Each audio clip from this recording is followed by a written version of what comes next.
শুধু আসসালামু আলাইকুম। আবার আপনাদের সামনে উপস্থিত হয়েছি আরও একটি ক্ষুদ্র বিষয় নিয়ে।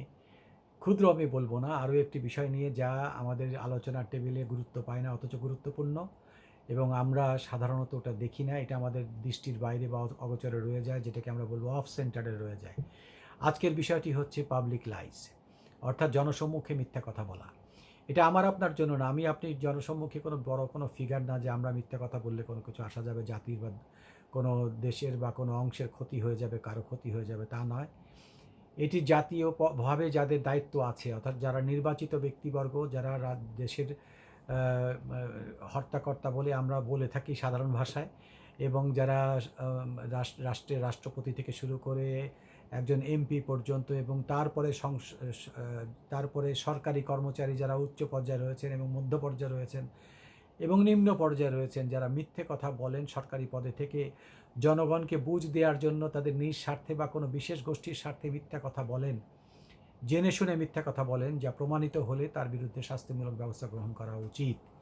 কিন্তু এরকম কোনো নীতিমালা আমাদের দেশে নেই। সংসদে বসে আমরা আমাদের রাজনীতিবিদদেরকে দেখছি বেমালুম মিথ্যে কথা বলে যাচ্ছেন, ভুল তথ্য দিয়ে যাচ্ছেন, ভুল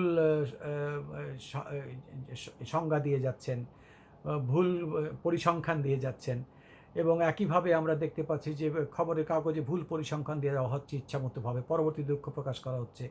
আবার দেখা যাচ্ছে বড় বড় আমলারা ভুল পরিসংখ্যান দিচ্ছেন, বাংলাদেশ ব্যাংক থেকে ভুল পরিসংখ্যান দিচ্ছেন। তো এই যে ভুল পরিসংখ্যান দেওয়া, মিথ্যা কথা বলা, পাবলিক জনগণকে একটি প্রতিশ্রুতি দিয়ে আবার পরবর্তীতে মিথ্যা কথা বেমালুম ভুলে যাওয়া, তারপরে সেটাকে যুক্তিতর্কের মাধ্যমে নিয়ে এসে সেটাকে আবার আড়াল করে দেওয়া, এগুলো একটা নতুন খেলা আমাদের চালু হয়েছে।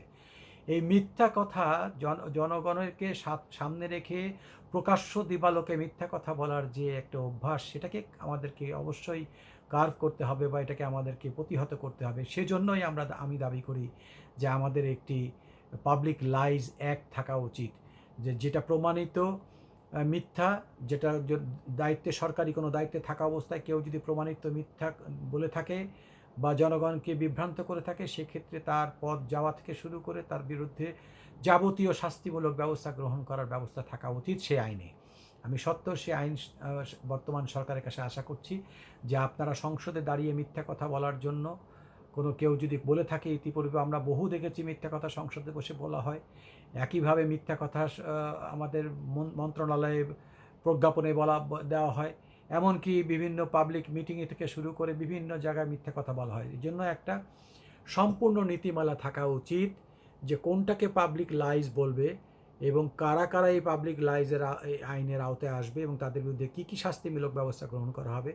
একটি সুপরিকল্পিত পূর্ণাঙ্গ নীতিমালা করে সেটিকে আইনে পরিবর্তন করার জন্য বর্তমান সরকারের প্রতি আবেদন জানাচ্ছি, এবং আপনাদের সবাইকে বলছি, আপনারা যারা আমার সাথে একমত তারা আপনার আওয়াজ তুলুন যে পাবলিক লাইজের জন্য একটি অ্যাক্ট থাকা আমাদের উচিত খুব সত্বর। না হলে এই পলিটিক্যাল রেটরিকের নামে মিথ্যা কথা বলা চলতে থাকবে এবং ইতিহাসেও মিথ্যা হয়ে আমাদের সবার সামনে উপস্থিত হবে। আশা করি আমরা সবাই যদি বিষয়টির গুরুত্ব বুঝতে পারবো, আগামীতে ইনশাল্লাহ আমরা সবাই একসাথে একটি নতুন আইন দেখতে পাবো, যে আইনটাকে আমরা বলবো public act, public lies act, so and so, অত যেই সালে হবে সেই সাল আর কি। তো সবাই ভালো থাকবেন। আজকের বিষয় এটিই ছিল যে পাবলিক লাইজ এবং পাবলিক লাইজ সম্পর্কে যে অ্যাক্ট থাকা উচিত সেটার বিষয়। আপনারা সবাই ভালো থাকবেন। আগামীতে ইনশাআল্লাহ আবার যদি আল্লাহ চায় তো নতুন আরেকটি বিষয় যে আমাদের দৃষ্টিগোচরে নাই বা দৃষ্টির গুরুত্বের টেবিলে থাকে না, তেমনি একটি বিষয় নিয়ে আপনাদের সামনে আবার উপস্থিত হব। সবাই ভালো থাকবেন। আসসালামু আলাইকুম।